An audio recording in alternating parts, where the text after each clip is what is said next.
9 News reporter Kevin Torres is at the federal courthouse, 18th and Stout in Denver for us. And Kevin, ahead of those hearings this week, a group in support of gay marriage gathered there this evening. And you know, Kyle, out of those 150 people, you wouldn't find one person in that group who was against gay marriage. You will hear from the opposition in a second, but first, supporters want to share their side of the story. Thank you. Thank you. Oftentimes, we look up for answers.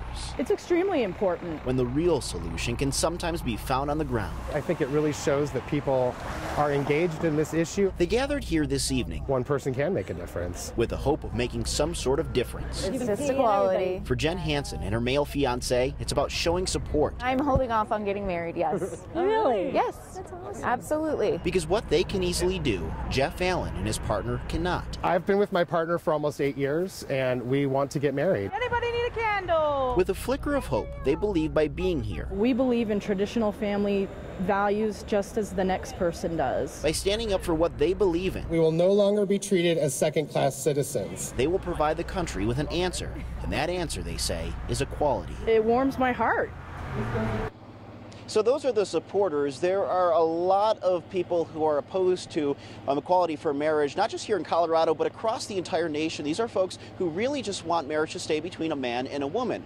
Speaker of the House John Boehner said it and echoed the sentiments of how these folks feel about everything earlier this week. You're going to hear from him first, but then you're also going to hear from our 9 News political experts who really dissect what both political parties are feeling towards the issue.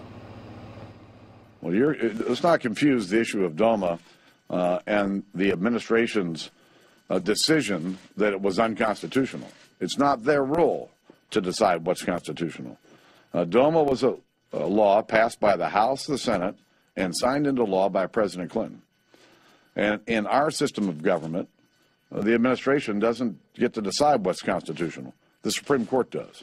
But I think if the Supreme Court rules on constitutionality, they're going to find that this is a constitutional question where gay marriage should be allowed. Let the people in each state decide whether they want to embrace gay marriage or continue to support traditional marriage. And I think if you talk to most Republicans, even the next generation of Republicans, they would agree.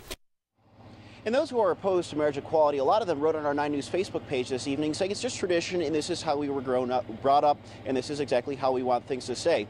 We've heard from a lot of people, especially since civil unions was passed in Colorado and signed into law.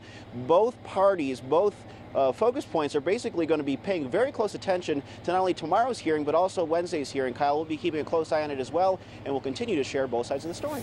Kevin Torres at the federal courthouse in Denver. Thanks, Kevin.